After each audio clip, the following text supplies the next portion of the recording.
So let's talk a little bit about this car and kind of the history about it. This car is kind of a hidden gem, I'd say. Not many people really know about it, because they came out with the, had the Grand Am GT. They had Pontiac Grand Prix. They had the GTP. And a lot of these cars, they had the Buick, what's it called, Avenue Ultra. So that was supercharged as well. That one was kind of a sleeper as well. But this guy here, I feel like this one's always forgotten about. It's kind of the mid-size, and I don't know, I guess it was a little bit of a grandpa's car, but then they threw that supercharger in it. And yeah, I mean, from what I've gathered, this is a 96 model, and I believe they only made about 4,400 of them. I believe is kind of what I came up with. Let me know if I'm right or wrong, I don't know. But this is a Canadian built car, so I don't know how many are actually left out there. Can't be very many of them, because these all kind of had issues up here in the north where the rockers would just rot right away, and corners, and they'd get holes in the rear wheel arches and a whole bunch of stuff. So this one is it's not too bad. It's definitely savable, and I don't think it should go to junk, and I'll kind of tell you why. So this car here is a one owner car from 96 for 20 years, and I bought it in 2016 from the original owner's family. And I guess the woman was 90 years old when she couldn't drive anymore. So the family ended up selling the car. She had it for 20 years. Well, that's pretty cool in itself, because a 70-year-old woman bought this car back in 96. That's pretty, that's pretty rad. That's a pretty cool woman right there.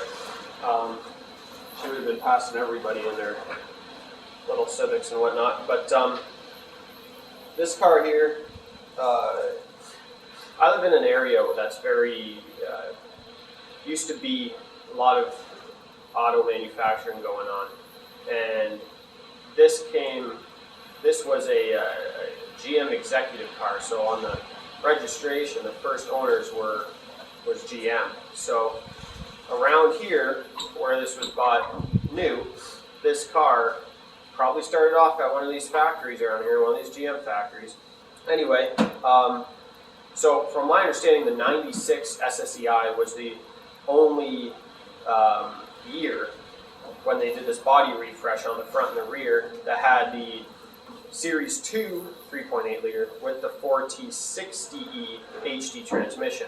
So if you're out there and you know these cars and you know the 3.8 liters and whatnot, so this is a pretty cool one to have. I think you can beat these up pretty good.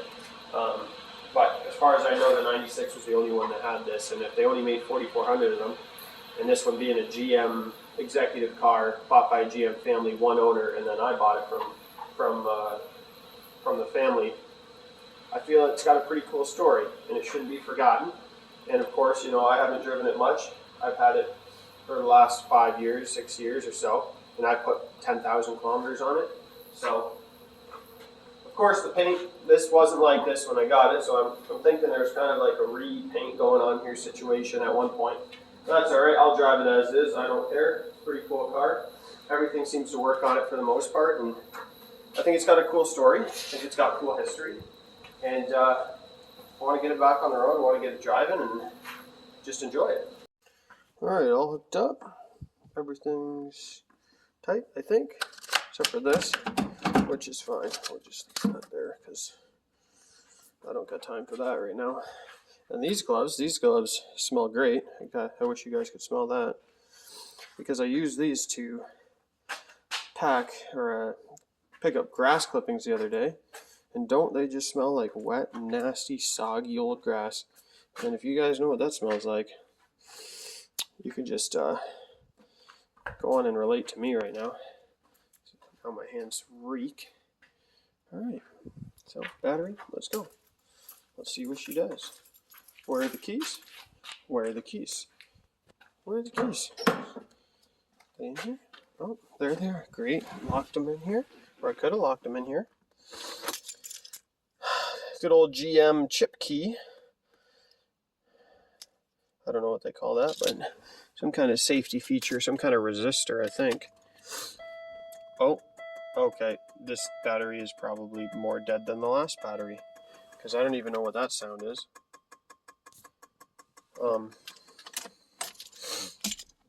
Great. She's dead. Oh, this poor car. All right, I'm back.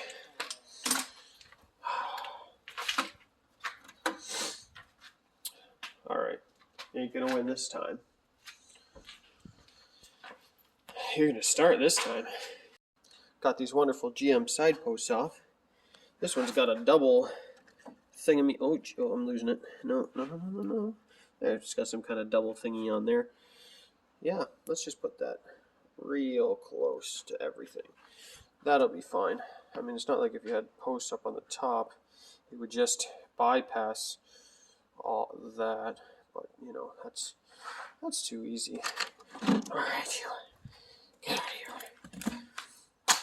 What are we again? I don't know. Can you tell from this? Yeah, we'll just okay. Look at that battery tray. Just solid. And what is this? Kirkland. Okay. I'll go with that. I don't really know where Kirkland is, but let's trust their good old Casca batteries there. All right. Actually, I think that's the one that first came in this car, and I had that as a spare. That's the newer one. So whenever this goes dead, I go home and that's charged, and then I just keep swapping them back and forth as this car keeps killing batteries, but it's because it doesn't get driven, and it hasn't been driven in a very long time. What is that? What in the hell? I don't even, what is going on here? What is, there's legs? Okay. I guess when we get a cold start here, that little guy's gonna go flying. Hopefully not in my teeth. Alright, so got the battery in. Now let's see if she'll start again. Again? No, she never did. Okay. Alright, there. Okay, oh, we got lights. Still smells like cheese. Alright. 700th time the charm. Look at this. Look at this just coming to life. Alright. Push the gas a couple times because you know it's fuel injected, and that really makes a difference. But you know what? It makes you feel better. And it gives you confidence. Here we go. First bump. First bump. Look at that. If you don't know anything about these 3800 GM motors, well, do your research, I tell you. Because these are some good motors. They always do that. They always start on the first bump. I don't know what it is. The couple cars I've had with these motors always do that. We got a little squeakage. Oh, our buddy. Our spider buddy's gone. Well, he might still be on there somewhere, going for a little ride, but we're charging, I think. Hopefully. Lights? Yep. Oh, but the good lights. Oh, the good lights. Oh, yeah, okay. So that's where, okay, that's the local portolet, I guess, for the rats around here. There you go. There's good lightage right there.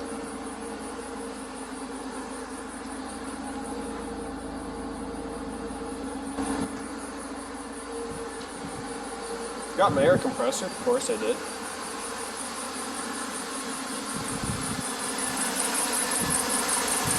And if you guys could smell this right now, it smells like burning coolant.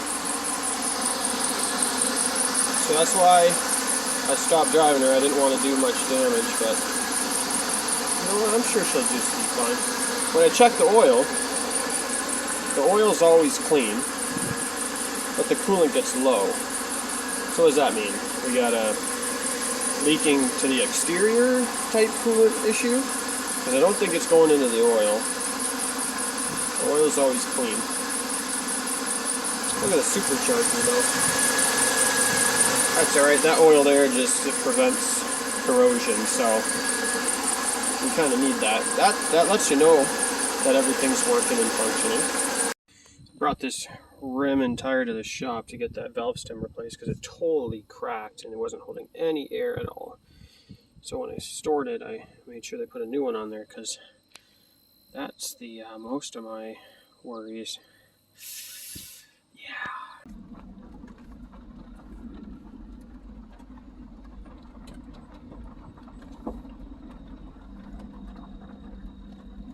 Right onto the road. Okay, we're gonna give this a little test-a-rooney.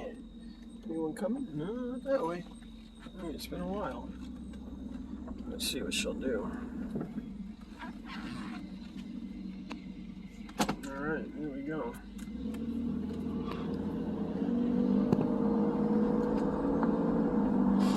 Oh, a little bit of a noise going on there. I think that might be a heat shield. It's been doing that for a long time. Don't worry about that. Pretend we didn't hear that noise. Glad I can really see through my smudgy window. Well, so far so good. Look at that. No lights on the dash. She's a tank. Just don't have any coolant. I think that's an optional equipment. Well, thanks for watching, and hopefully you guys want to see a little bit more of this and other stuff we got going on. And yeah, just work away, do some projects, have a good time, and love for you to join me while we're kind of doing this stuff.